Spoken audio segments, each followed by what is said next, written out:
Welcome everyone to the August 12th Utilities Committee meeting here at City Hall. We're starting with the Stormwater Comprehensive Plan update.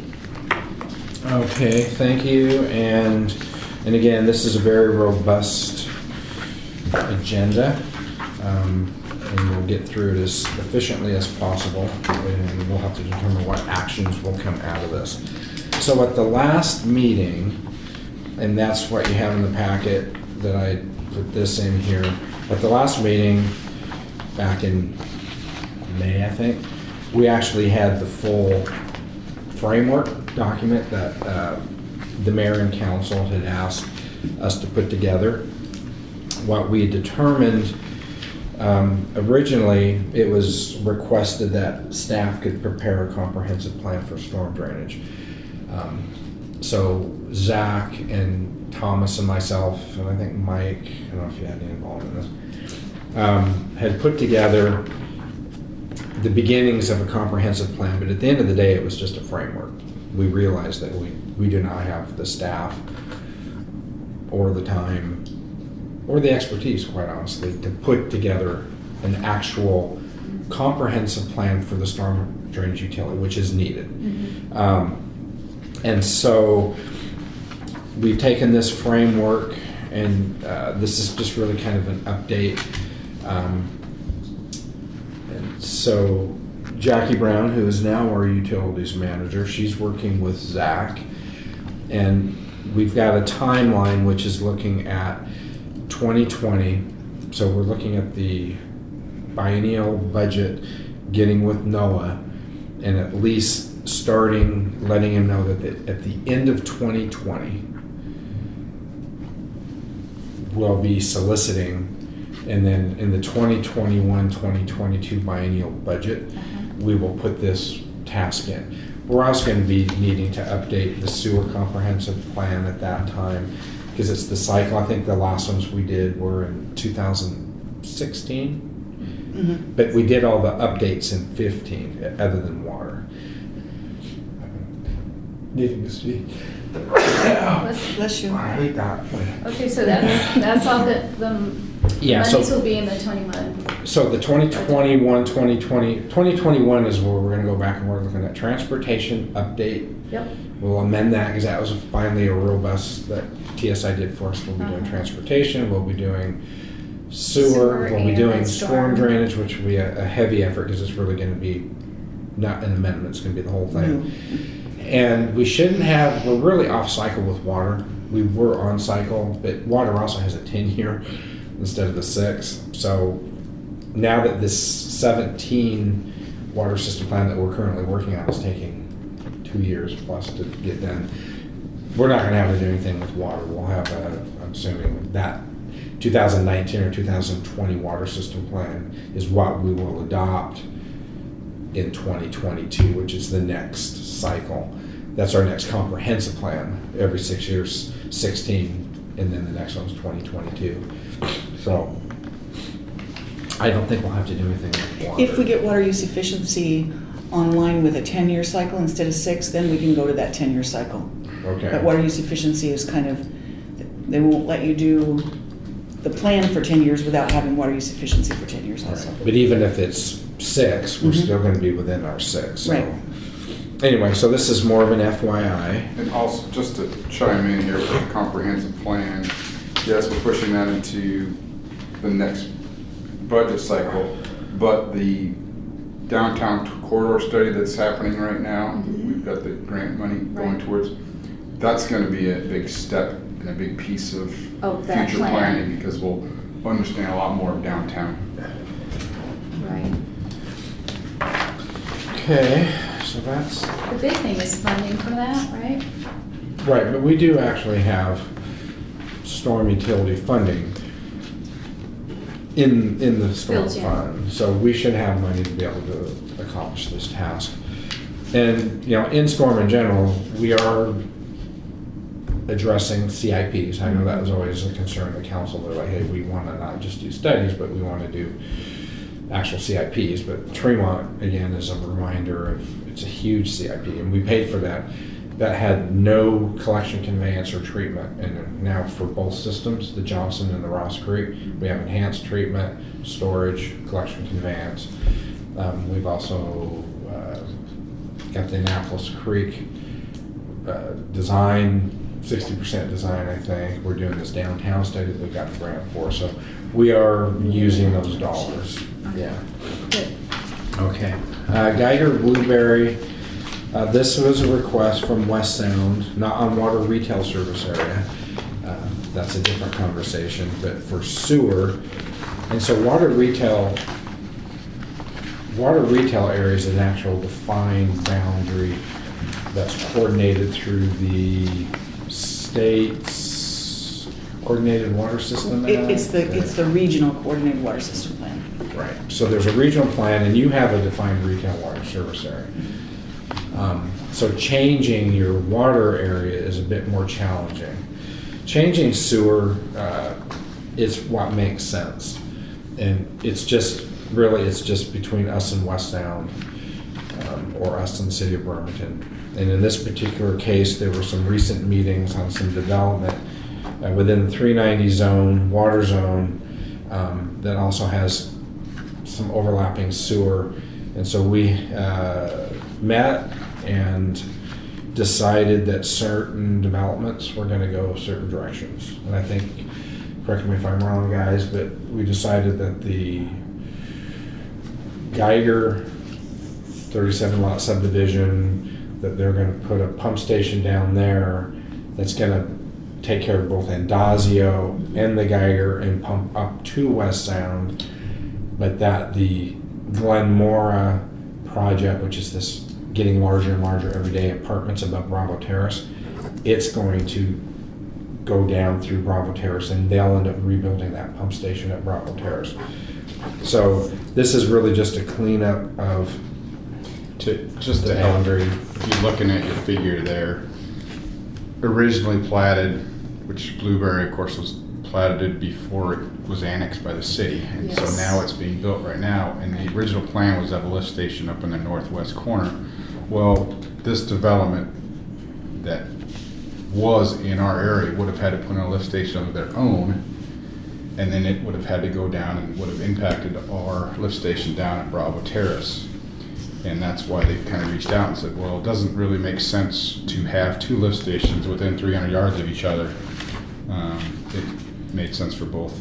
So this area will still remain water, that plat in the southwest corner. It'll still remain the city's water. But then we're going to go to a Sound sewer. Yeah, now all of this will be able to be served by one lift station, and then it gets pumped up near Andazio into a gravity system.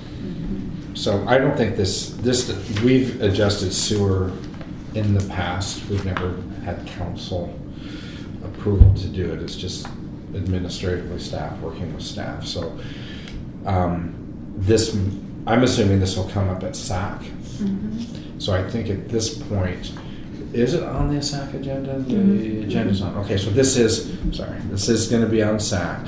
So this is kind of a heads up. You'll be talking. So when you talk at SAC about it, you'll have a better understanding. So there's really no action that needs to be taken by this group or taking on the council at this point. I think we'll let the SAC take the lead on that and see how they want to address that. Then we can hear the other side. Okay, McCormick Water Campus discussion. So I'll be updating you at a 10,000 foot level. There is nothing in the packets written yet because we're not at that point to where we're ready to have, their internal documents only at this point. What I can tell you is that after 2 years of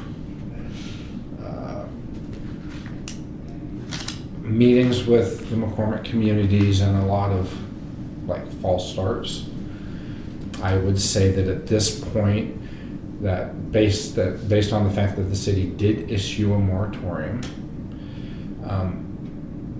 that was a very important moment in time in which McCormick communities realized that the city was in fact serious about this. And we also had a meeting on July 24th, I believe, where we met over at the City of Bremerton with Bremerton staff, our shared engineer, and then McCormick Communities engineer to flesh out all these myriad of factors. Because there was a lot of, well, you're using this factor, and Bremerton saying, well, no, we're not going to do this.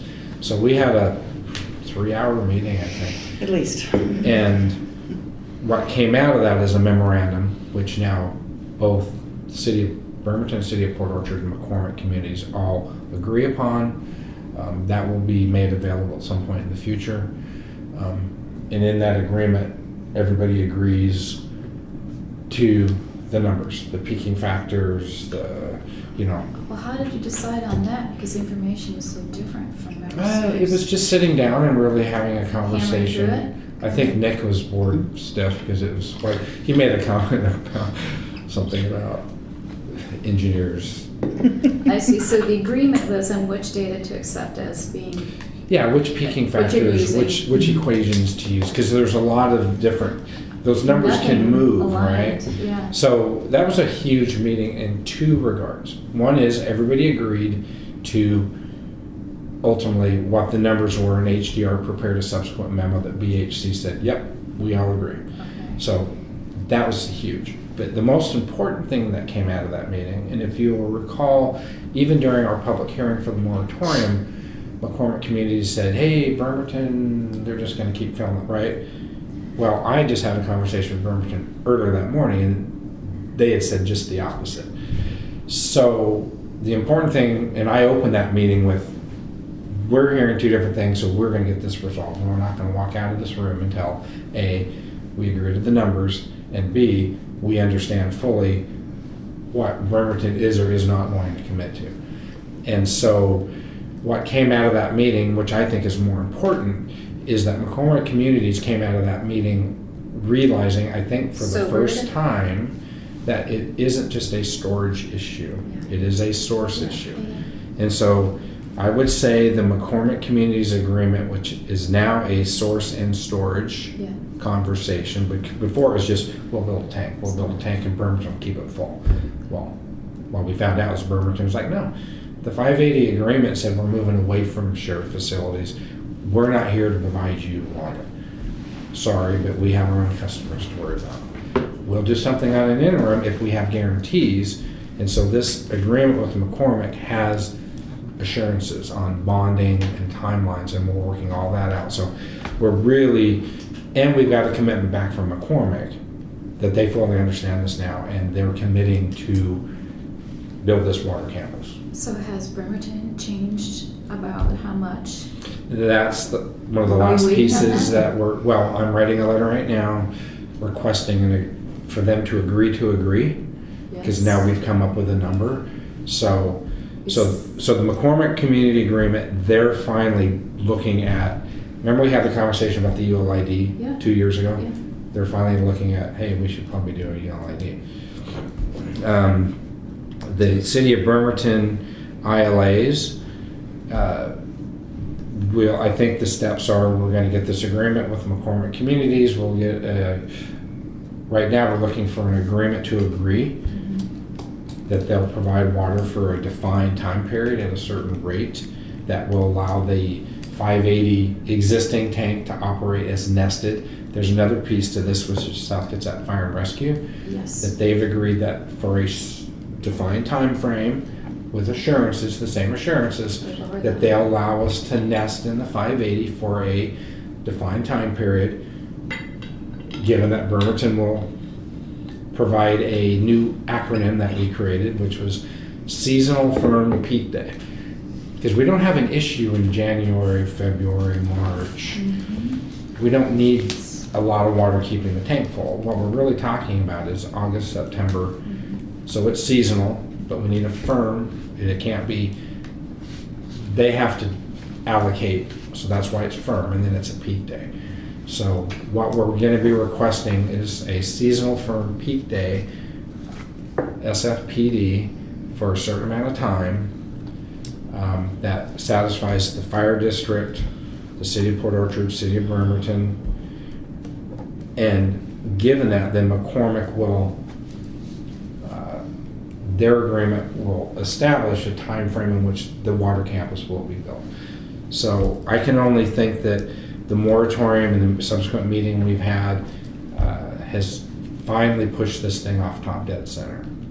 And Bremerton, that pump station has the ability, the capability of pumping the needed? Seasonal firm peak day, yeah.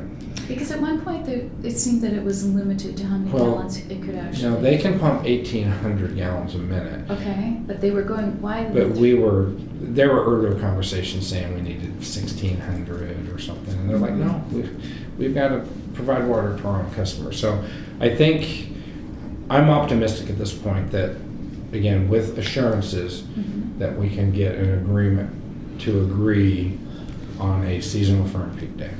And price?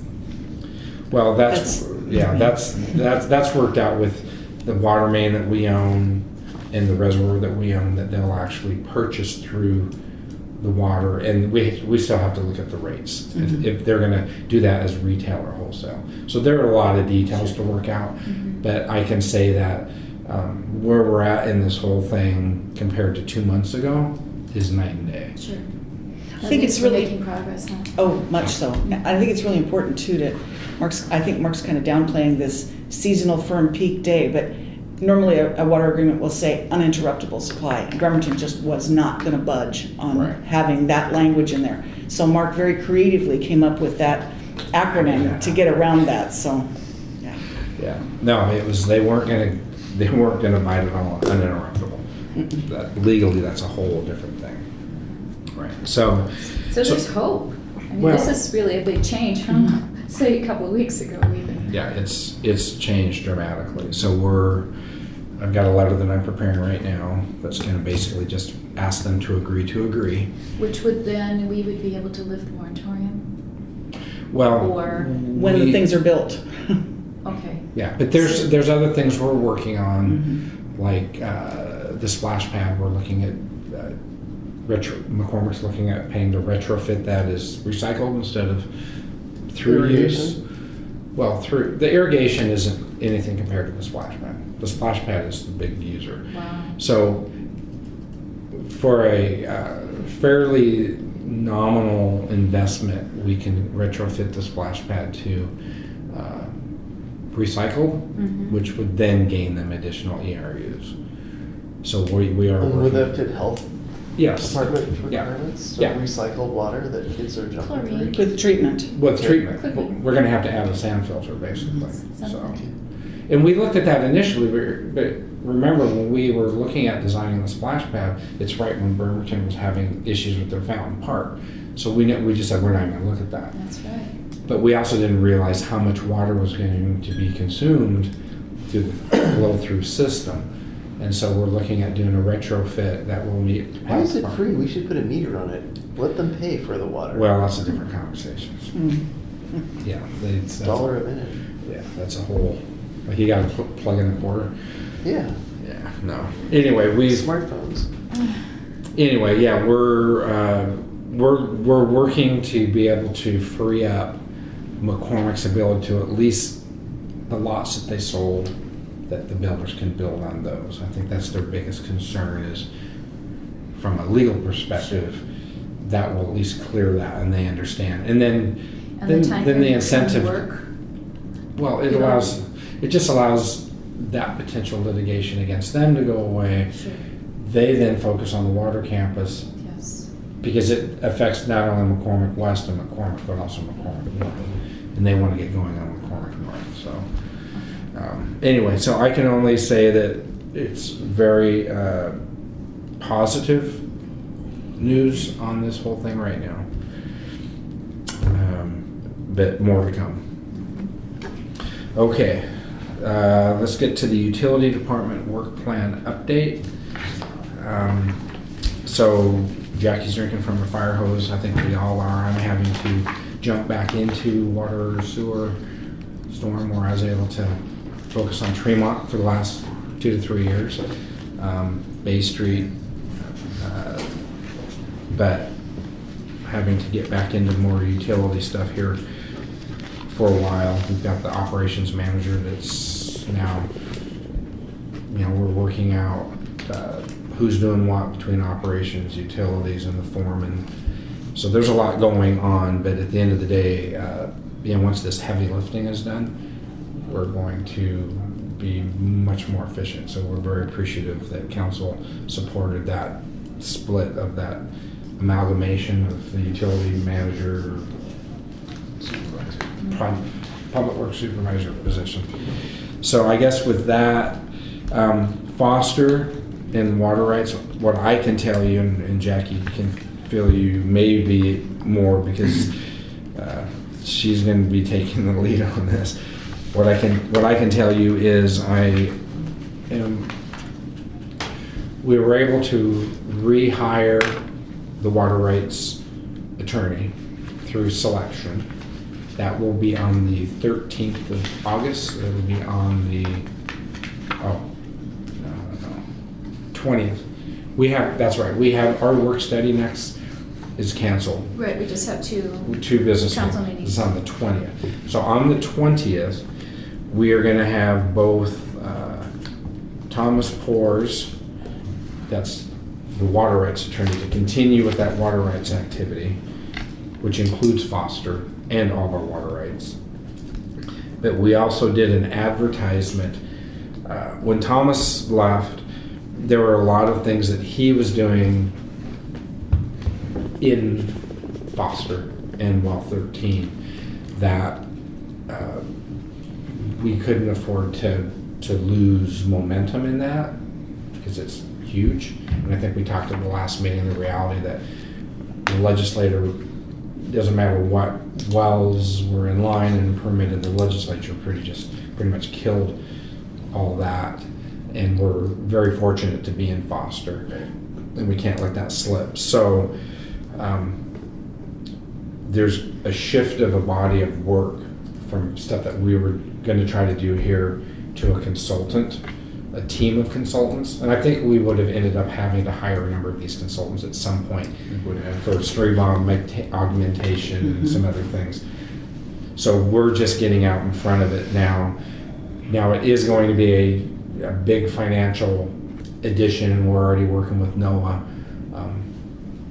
We only received one response to the advertisement, but it's the firm and the team that was being lined up to work with the city anyway. So we're now going to bring those contracts to council on the 20th, and it'll require a budget amendment, and we're going to have to dip into water reserves.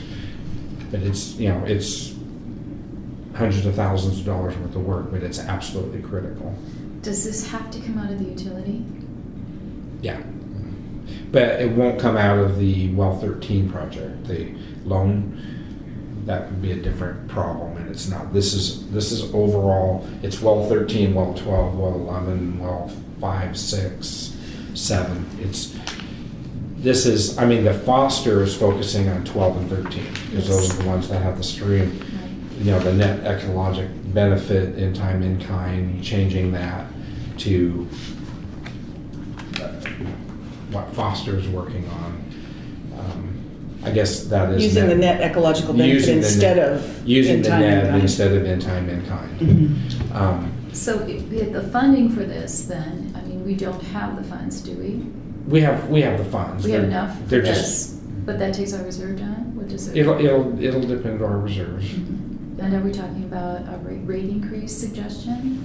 No, not at this point. Not this time? No. This is just coming out of our Okay, our just funds. wondering, because there's a lot that's drawing on that. Now,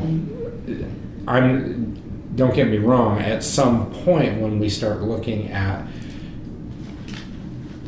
the 98 agreement, that agreement being buried for so many years is still this skeleton that could lead to changes in CFCs or changes in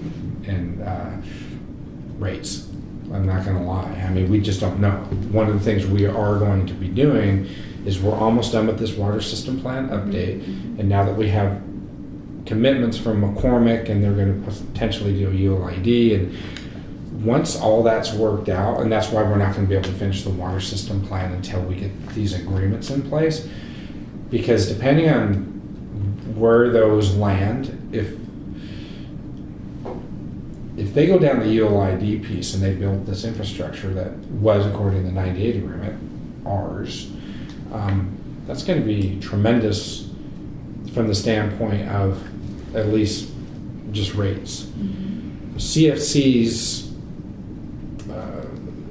capital facility charges, we're really going to have to look at. As a function of finalizing the water system plan, the very last thing that will happen is BHC will rehire Katie Isaacson, who had done our gap analysis. Right. Now, unfortunately, all that work she did for a year and a half on the gap analysis did not include the 98 agreement. Had she had known about it, had we known about it, I think those CFCs and rates would have been completely different. So there will be a future conversation that has to do with CFCs and rates that will come at the end of the water system plan. But I'm pretty optimistic that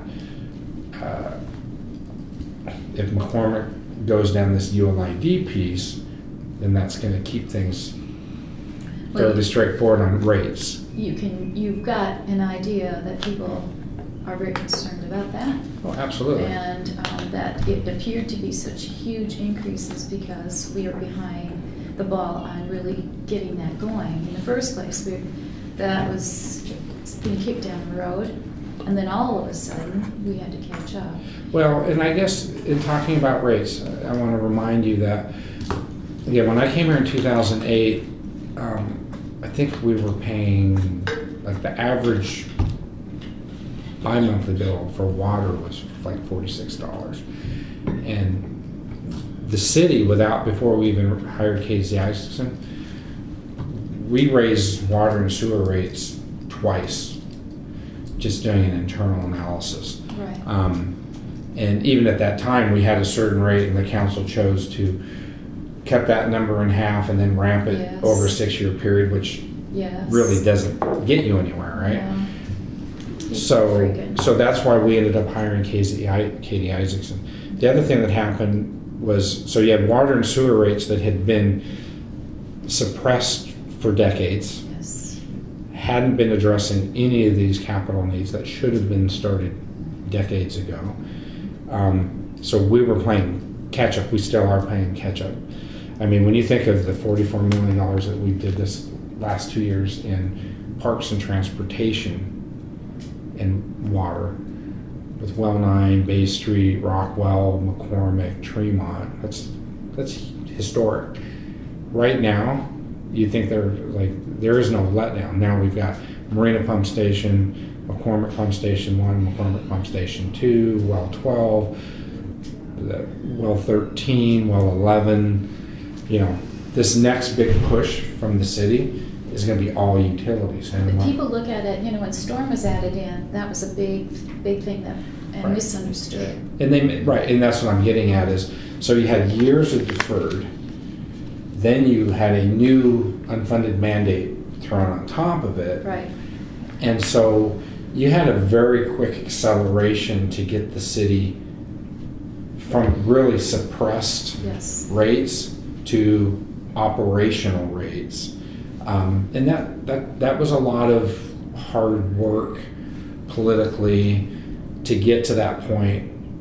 But unfortunately, as you know, you had a utility bill that was, So $50, low. and now it's $350. Yes. And so, I can say the Public And not Works going Department down. is very cognizant of that. Uh-huh. But I think it's also really important for this committee and the council, as they talk to people, that they understand that we had suppressed rates for a very long time. I think we're going to have a concentrated effort to educate the public. And we Yeah. need to get started yesterday. Because people are misunderstanding. And, everyone wants this growth, everyone wants to have affordable housing, all of these different things at what cost. And we're Right. starting to really pay the price. And public does not understand this because it's so difficult to understand in the first place. But, Yeah. you know, I think public awareness, every newsletter that goes out from now on should have something about utilities and costs and what we're trying to do. And how much, you know, basically, our efforts have allowed us to do things we wouldn't have been allowed to do in the first place. Right. Well, again, I just really think that we have to get this information out because the misinformation out there Oh, and mixing absolutely. it all up. Storm is all mixed up with everything else and people don't really understand what I that take is. phone calls every week where somebody's misunderstanding this, what the storm utility does versus Mhm. individual Mhm. homes or plats. They're completely different. You know, Right. one is philanthropic. It has to do with your carbon footprint, your impact on Sinclair Inlet. The other one is if you're in a plat and there's like a pond down at the end of the road and your HOA is having to clean it, that's mitigation. That was where you're living now used to be trees and now it's houses and Right. roads. There's completely different conversations. Well, maybe on the website, in the newsletter, we need to have a so-and-so's column that's basically answering questions about storm, the utility, where the funds have to come from, the designated funds, how you can't just go someplace else to get money for projects. I know it's gonna be kind of a tricky thing because everyone's so voted already, but we need to figure out how we can get this information out to the public. And people are seeing it as a lack of transparency because past administrations, et cetera, have not either had the information or wanted to just kind of keep things under the rug, right? That's changed.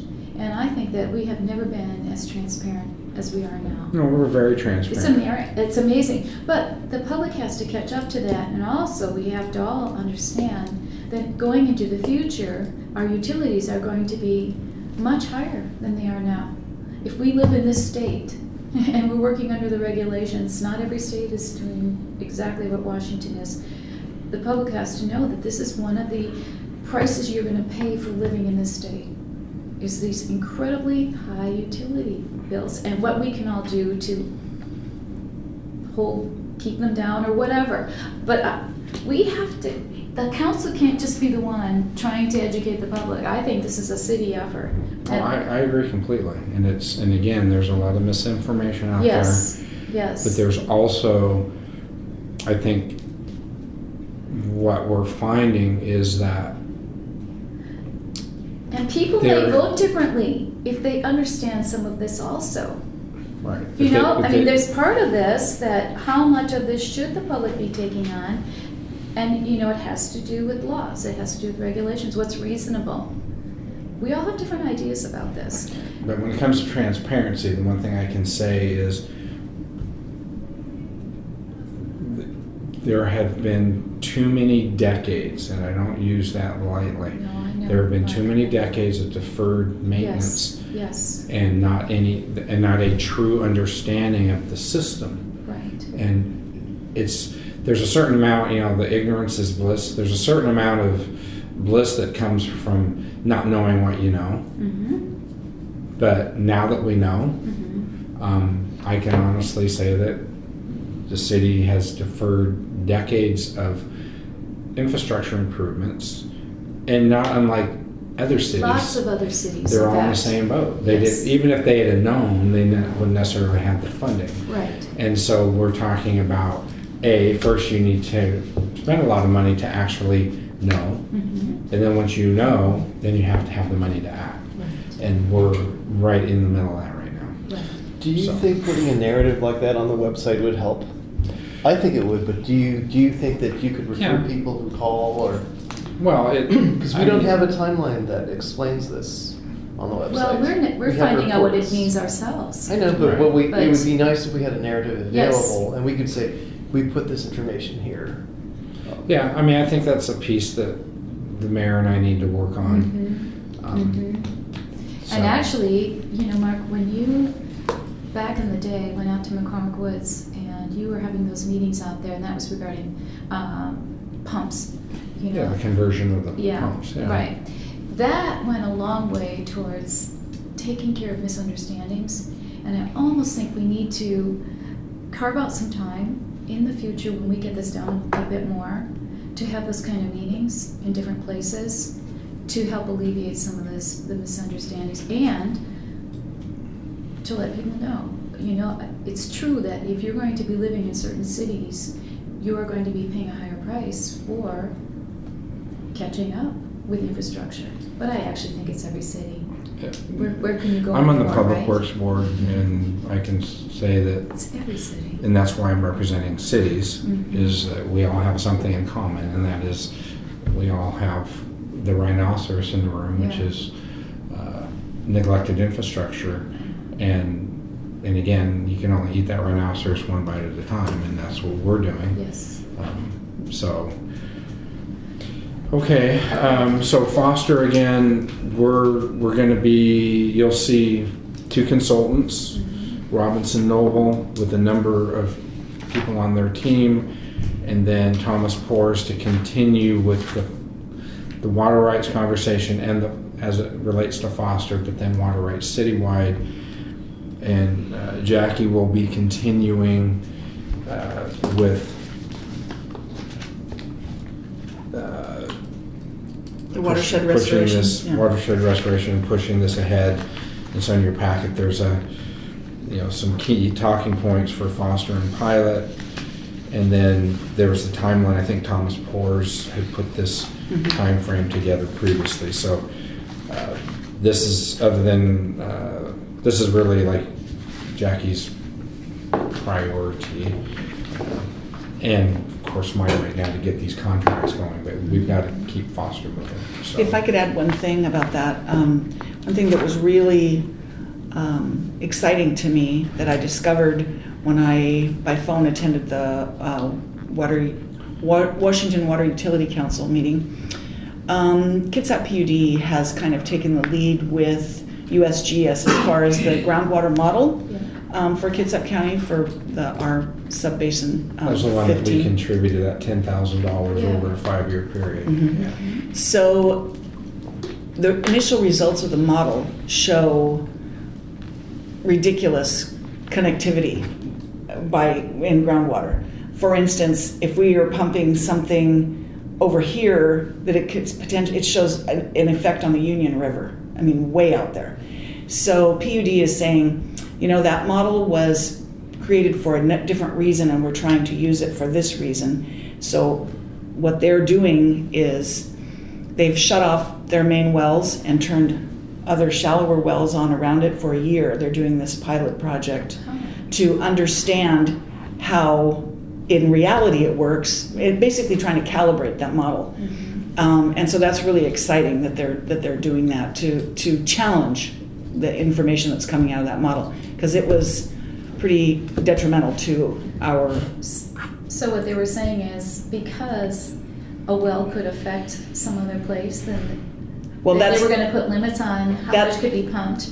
We'd have to mitigate that's what in those regions. That's what the Foster decision is all Trying to about. avoid Saying, ecology, you have to stop making decisions on water rights because you don't understand what it could be affecting. And so that's where there are basically 3 phases. There's first, avoidance, and then mitigation, and then the last is net ecological benefit, which is where all the cities and special purpose districts are falling in at. Yeah. Because it's impossible for us Yes. at the time when we need the water in September and October to be able to put water back in a stream. Right. So that was really exciting news to me. And so do you think then that there was really something so off about that model? Well, it wasn't created for this purpose. And they're trying to repurpose it for this. And so it was created, they're saying that the model is, and I think this So is was probably it going to false happen. information? No, it's not No. false information. No, It just was. it It's was being skewed applied. kind of. Mhm. It's not being applied Right. correctly. Okay. Right. Okay. Right. And basically, the truth is then that this is how it's always been. Mhm. So here we find out supposedly new information, but it's been Mhm. the way it's been Mhm. functioning forever, and it was fine enough. And basically, personally, I think this is going to ripple throughout the other Raya basins. Yeah, the Uh-huh. others, because if USGS has kind of been the standard that all the different Rayas have used for their modeling. And if we can show that this one doesn't work, then I think it's going to ripple. So we'll And- see. And it really is looking like that is going to be the case. I think so.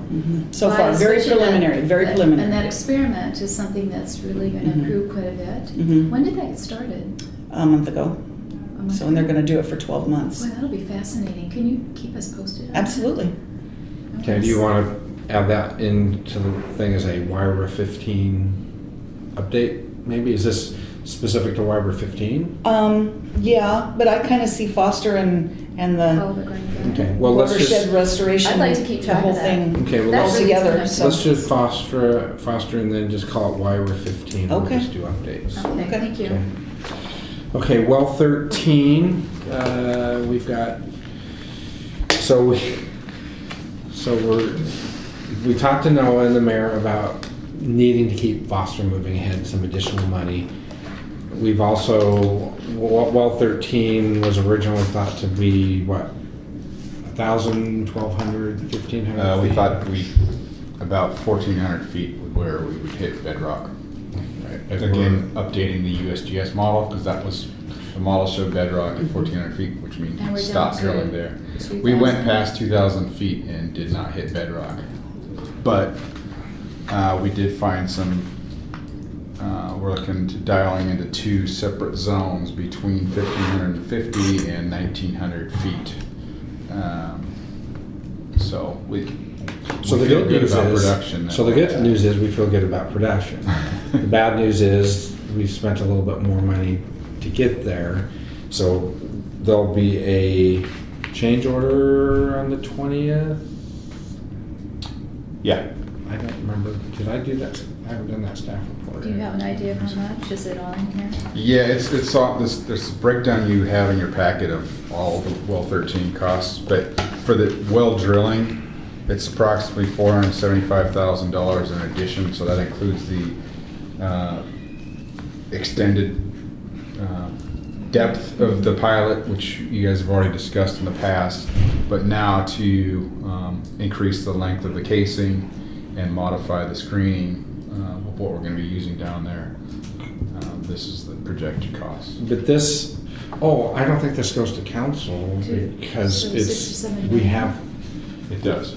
it's coming out of the well 13. Right, it's budgeted, but the contract itself is going well past the 10% change order Oh, yeah, authority. yeah. Okay. So it still needs to go to council. So I'm gonna need you to do a draft staff report, just kind of put it together for me.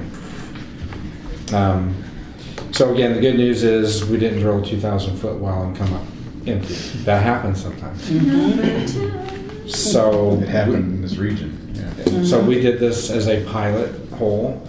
Now that the pilot hole is in, they've logged the hole, and that's what's back here, is they've logged and determined that there is a zone in which we can receive, from a source perspective, what we're looking well 13 to produce. So again, it's a good news, bad news. The So- good news is we have a well, we'll have a producing well, which is good, because every time you start drilling, there's no guarantees.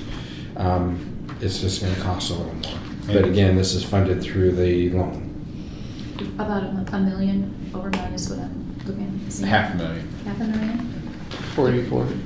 We're looking at about $1 million to the waterfront, both on the Foster and this-ish. I'm still trying to confirm with the consultant how much, until we negotiate scope and budget on these services for the Foster well 13, well 11 augmentation and hydrogeological services, I won't know exactly, but If we were able to move ahead then with all of this, when would we actually be able to start using that well? We have to have a period of time over. 13? Well, we have to get the Foster through first, I see. because I see. the water rights issue. Because of the. We have water rights at 10, but they need to be transferred to 13. And that, is that going to be a problem? Well, We don't think so. provided, Hi. that's all right. I'm sorry for the late notice time. So as far as, I mean, that's one of the reasons that Foster is so high on the priority Yes, list, is yes. because nothing is gonna happen with water rates. All of the change applications we have, as well as the new applications, which are 2 of them, nothing can happen with those until Foster is settled, or the Joint Task Force makes a recommendation to the legislature to force ecology to move. But we have a lot on well 13. Now, we did get that extension through December 31st, 2020. We're showing significant progress. There's a chance that we'll be needing to extend again to complete some of the items. So well 13, so we talked about that, the actual well site, the drilling. Water mains and pressure reducing valves, you've got in your packet. VHC's prepared right now the proposed plan of where PRVs and water mains are going to need to be. That's all this pink stuff. Okay. We're going to be going through that very closely. Tony and Jackie and Mike, to look at potential value engineering. To see, we think there's a chance that we could recoup some of this drilling overage by maybe sequencing some of this, or seeing, I think in general, we want to value engineer this proposed plan for PRVs and water main replacements and see what we actually have to do versus want to do.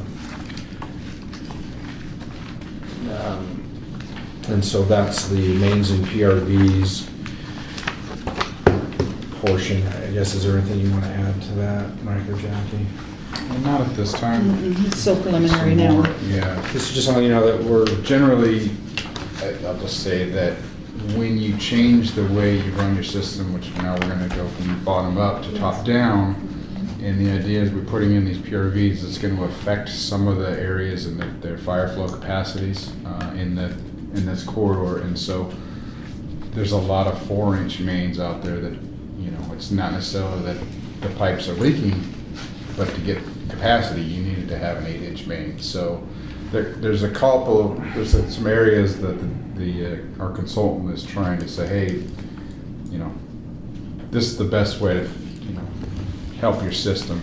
and this is part of the modeling too. Step through it. So Yep. you have a spot replacement? Yes. Is what we'd be doing is replacing the 4-inch with the 8-inch? Yes. In various places where it's Yeah. gonna make a difference for the flow? We'll try to hit the best, you know, bang for your buck at the beginning, and because we won't be able to do everything at once, so. Yeah, just have to And- prioritize and then It's work part of through the it. modeling that Mhm. it's all work, now that we've developed a model in this zone, And we've we're starting to proved see it. those spots that are already bad.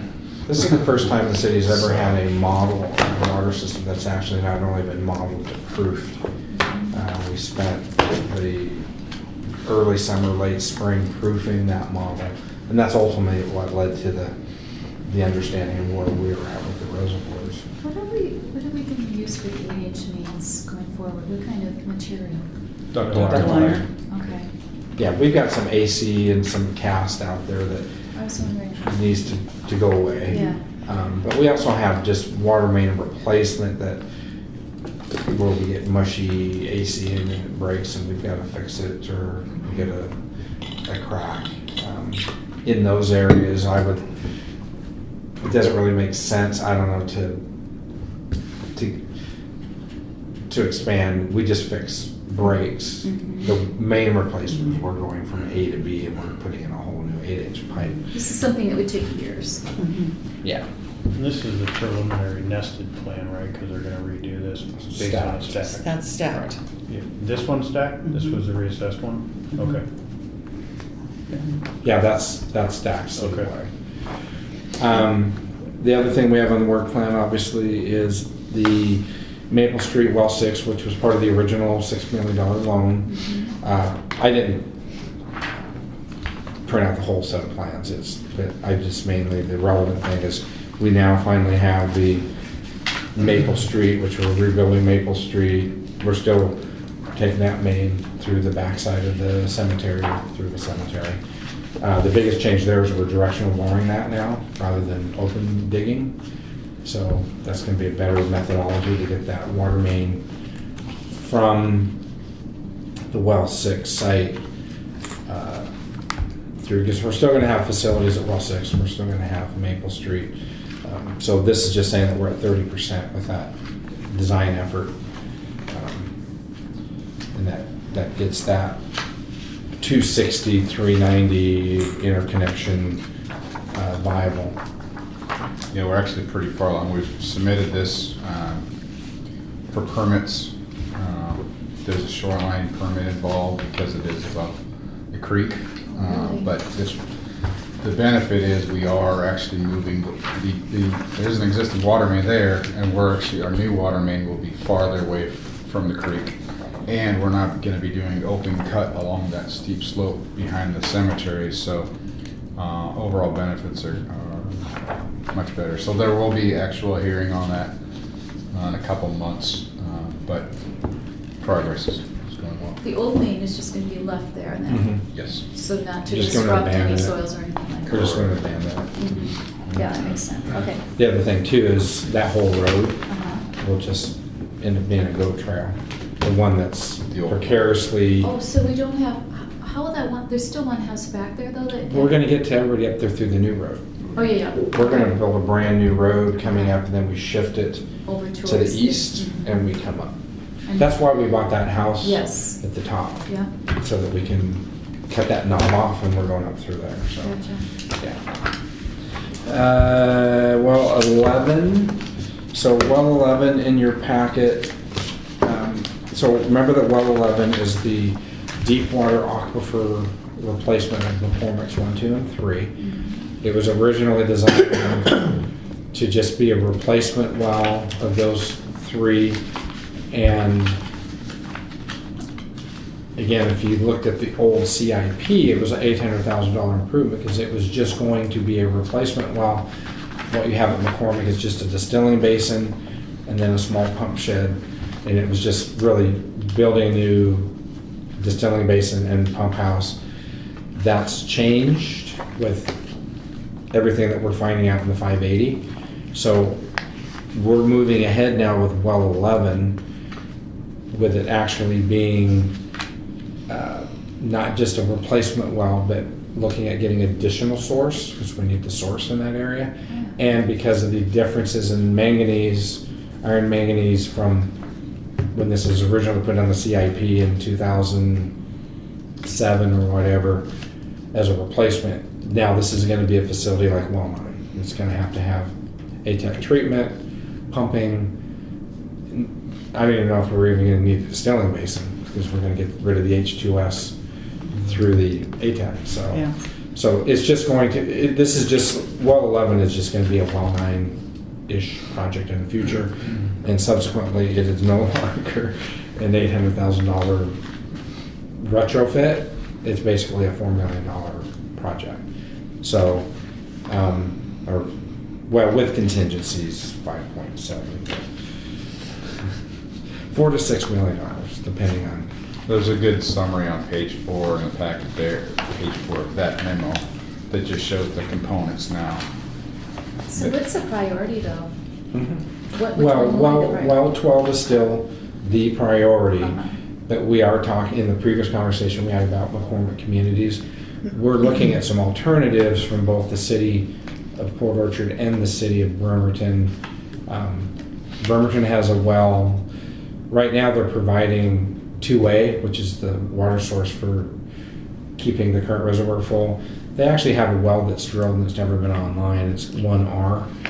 And McCormick Communities in Bremerton are looking at bringing 1R online, because that will help serve Bremerton's properties north of Clifton, other developments.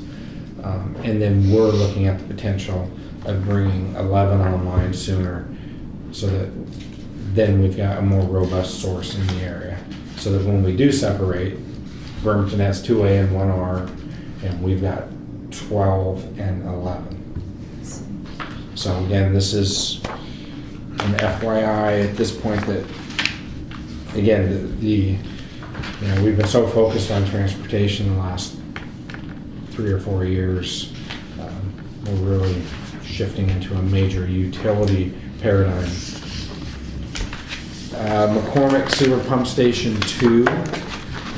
This is the one, so remember, 1 is being done by the developer, and I've got something in the packet on that.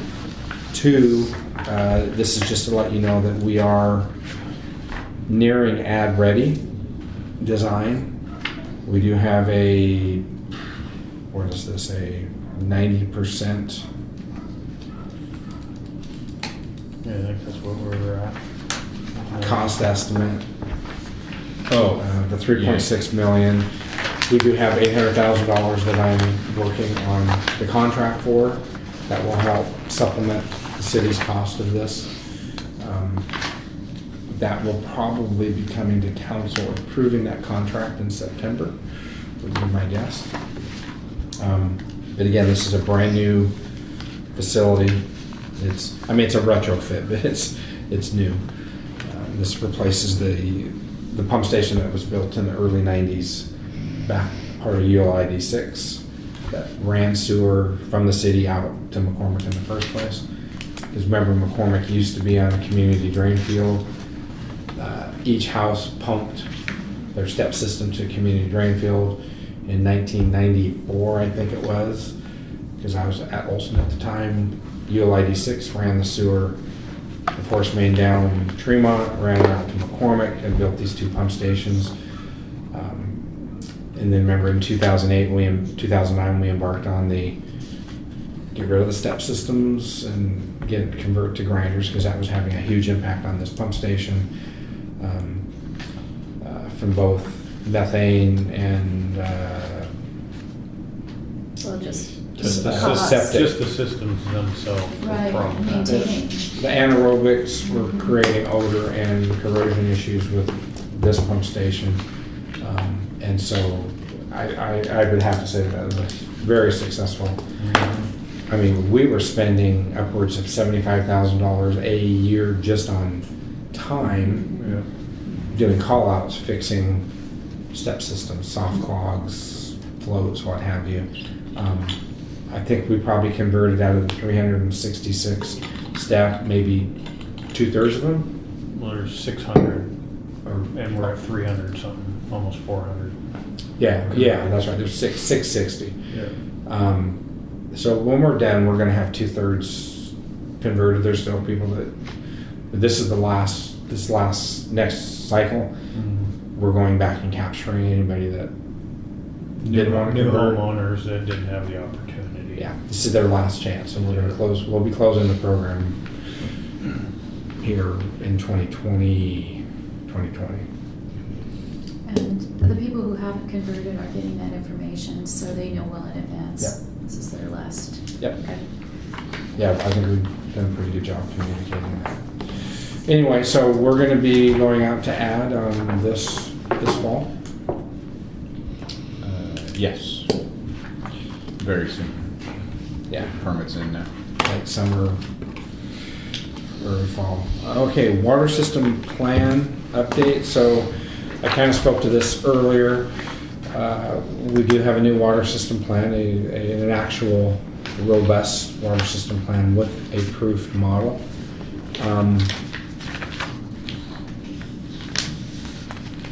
We're currently finalizing the calibration, but before we finalize this water system plan, the key thing that we're going to add to this work scope is going back through and looking at the rates in the CFCs based on what happens with the McCormick Water Campus,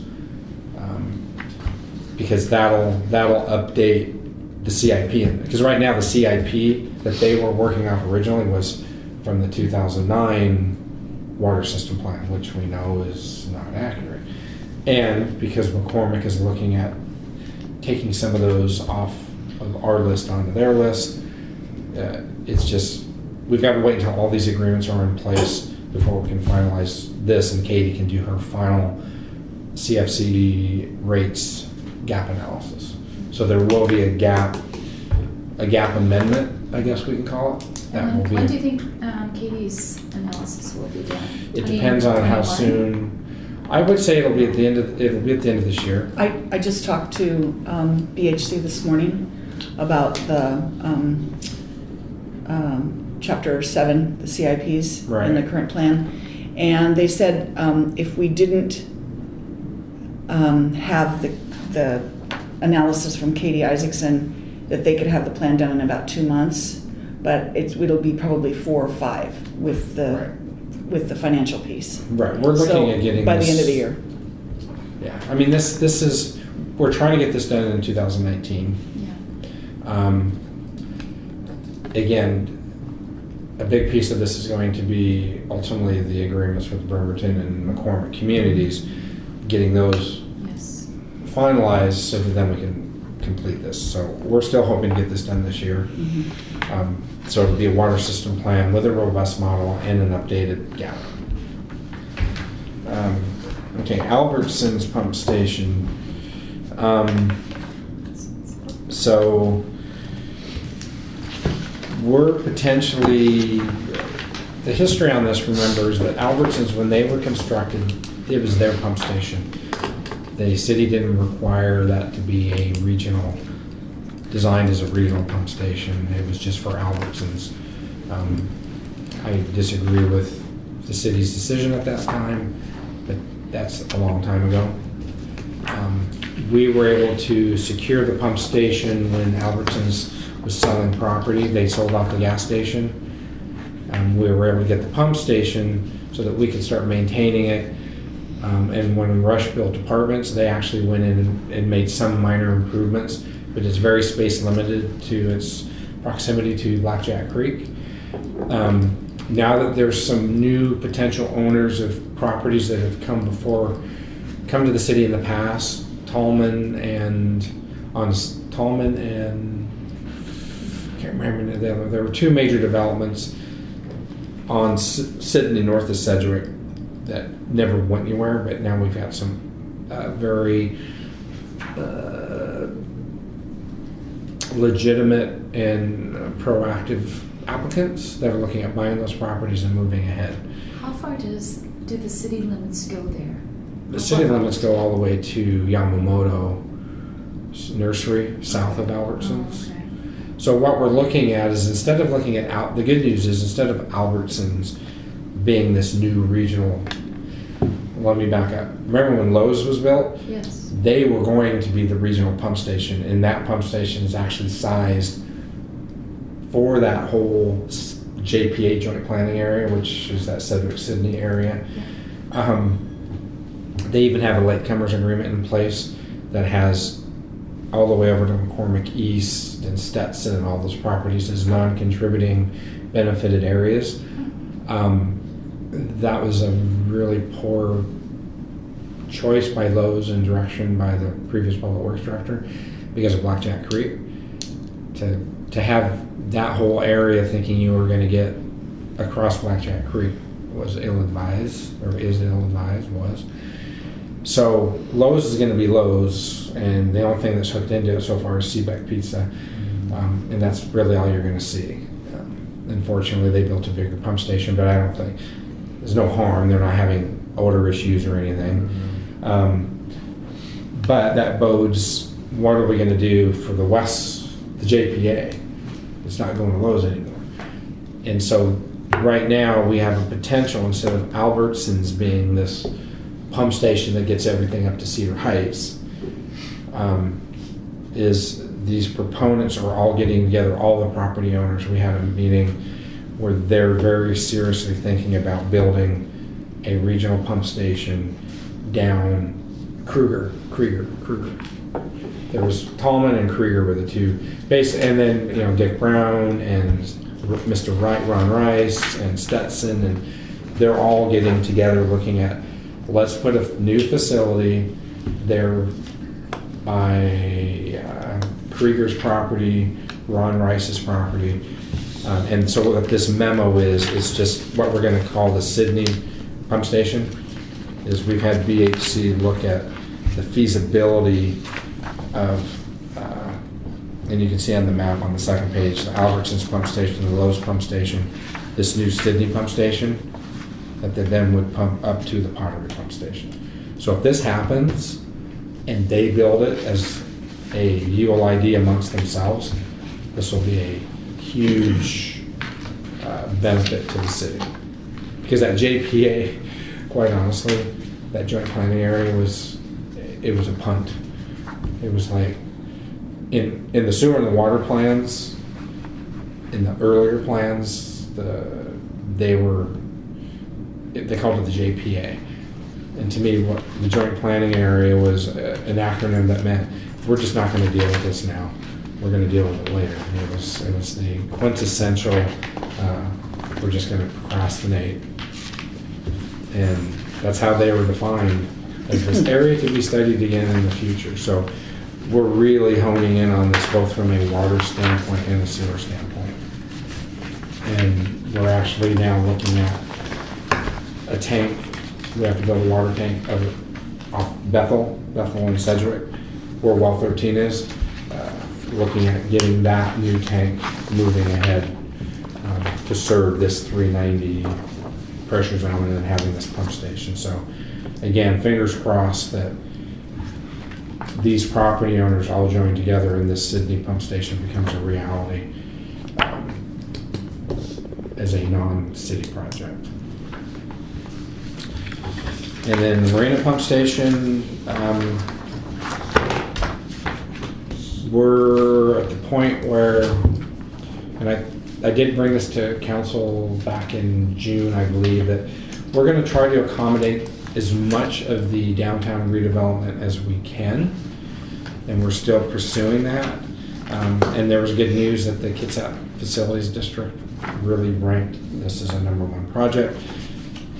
But again, that's to the west of us. What you have in the packet is the drawing that shows in blue. You can see this, it's in the next, there it is, there it is.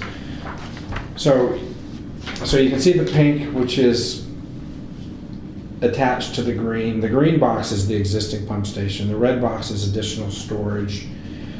Then you've got this kind of yellowish gold. That's all the underground infrastructure, the bunker we're calling it, that has all the facilities that we need for this new pump station. And you can see that our lines are going around that. This big blue box is based on the GGLO architectural location of one of their parking garages. And so what I'm doing right now is, we know that we've got our project that we have to build here. This is this future parking garage, and can we build our bunker in our facilities such, and our piping such that when they build this like third phase parking garage, I'll be dead and gone by the time this third phase parking garage is probably in the ground. We just want to make sure our infrastructure is out of the way. And when that happens, that's where that's going to be located. The one thing I'm looking at right now, though, is, remember that we were doing that situational study in 2022 that had to do with the Bay Street pedestrian pathway west. It's taking a multimodal pathway from the Foot Ferry to Port Orchard Boulevard and then up Port Orchard Boulevard. And so we just want to make sure that we can get a 14-foot wide pathway between the shoreline and these facilities. Once I've done that, we'll be able to give RH2 the final direction for them to finalize this phase of this project, which is a 30%. Yeah, it's basically a pre-design report. Pre-design, right. But the good news is, we went through a lot of different gyrations and alternatives, and I believe that this is the alternative 1A is the preferred alternative once I confirm that we can get our pathway through here, you know. And quite honestly, just looking at this, Mike, I hadn't even, you know, there's nothing saying that we can't put the pathway on top of this Well, the challenge bunker. is the depth of that structure. It's partially out of the ground. Right. But I'm just saying, you still could come up, instead of trying to squeeze between. So this gold box, this gold rectangle, is 3 feet out of the ground and 6 feet in the ground, let's say, or 7 feet in the ground. So you could have the path going up to it? You could have the path go up and over it, instead of trying to squeeze between the Okay, observatory Yeah. and shifting everything. You could fill this and get up over the top, and that might be ultimately what is gonna happen, but I've gotta take a look at that. We gotta work with the port, with their facilities and things like that. So we're trying to get the information back so that we can finalize the alternatives, the pre-design, and they can get going on the next phase. Okay, well 9 update. Good news is the work's done. The bad news is, for some reason, our consultant, I'm gonna blame our consultant. Our consultant didn't submit some documents. Is that a fair statement? Yeah. When we went out for approval initially to do the treatment system, Office of Drinking Water made some comments back, and we thought the consultant was answering the comments. Nobody answered them, so in Office of Drinking Water's mind, it was an unapproved project. So we had some stuff to get into them on the backside. It's all in now. In the 11th hour. Yeah, I talked to Jocelyn last week at a meeting, and she said she's written the letter for approval. It has to go through their administration, and it goes back to her for signature, and we need to pay the bill for them to review it, Which we've expedited. which we've expedited. The bill it'll go out, as I understand it, tomorrow. The payment will go. The payment will go out tomorrow or Wednesday, and she's waiting for the letter to come back to her from their administrative oversight people, for her to sign it, and she's going to email it to me in anticipation of snail mail. So So, we should. hopefully we should by the end of have- the week. Yeah, we should have, by the end of this week, well 9 functioning. It's functioned in all the tests. Getting it online will be huge from the standpoint of purchasing water from the 260. As we get into this seasonal peak day demand, that we really need well 9 online. So I think, thankfully, Jackie was able to understand why we couldn't turn it on and get Who sent a that. letter? So Yeah. is the was- consultant responsible for this oversight?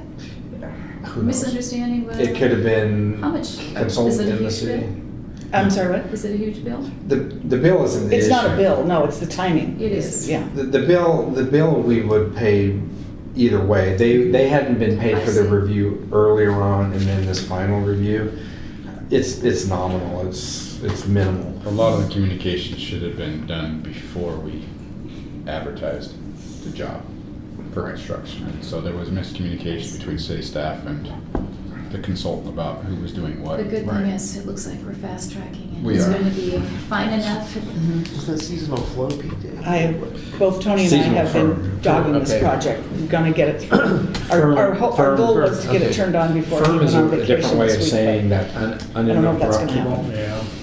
Because in their water system plan, they have to allocate to us a uninterruptible, but we're using a firm commitment that they're gonna promise for a certain time frame to deliver this minimal. Well, number 9 So. has been such a. Okay, McCormick Sewer Pump Station 1, so again on that, what you got in the packet is, this is their updated, as of last week, their work schedule. For McCormick Pump Station 1, and then there's a few photos. They're moving right along on that. RV's doing the work for McCormick Communities, so I don't have my glasses on, but it looks like substantial completion October 20. October 24th. Yeah. Yeah. So again, good news, bad news. The good news is that pump station's gonna be in and they're gonna be pumping. We're gonna get McCormick 2, online a year from now.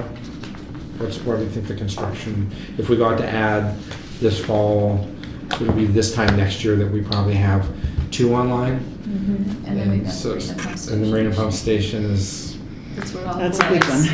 is That's gonna a big be, we gotta get But moving. it'll actually be better because of the pumps. The way it's They're very- controlled from lift stations 1 and 2, Can be coordinated. so we'll be controlling the flow into Yes. So the there main aren't, pump it's station. not gonna be like It's- this, it'll be a Yeah, steadier we've got flow. variable speed pumps and we've got storage in these others that are gonna allow us to, through SCADA, we're gonna be able to operate, kinda like the treatment plant Well, was you have complaining. control of that too, can't you? I mean, if we had some kind of emergency, you can kind of control some of that. Yeah, we're gonna be able to utilize upstream storage and, yeah. So, yeah, the good news is we're gonna be able to manage better what's going in the Marina Pump Station, but we really need to get the Marina Pump Station online. Yeah, Um, which is the nice. Like Tony was telling me last week, when there's a power outage out in the McCormick Woods area, it shuts off all those step systems, builds up, and then when the power comes back on, It's a big surge. yeah, exactly. Right. So we'll be able to manage that. Yep. Okay, so what time? We are at, and another thing I have been 10:55. seeing is there are questions, I believe, about right-of-way for the next section of the pedestrian pathway and some misunderstandings, so Well, I'm not I'm- sure what that's gonna look like. Are you, I'm meeting with Chris Henry in 5 minutes. She's gonna do an article. to give some information that's accurate? Because Yeah, the yeah. information that's out there is not. Right, yeah, there's a lot of misinformation, so we're Right. gonna address that, so. Okay, good. I Because guess I with that- expected it was going to start surfacing tomorrow night. Well, yeah, there are people that are gonna come to the city council meeting, I understand that, so. Okay, with that, we'll close this meeting. Mm-hmm.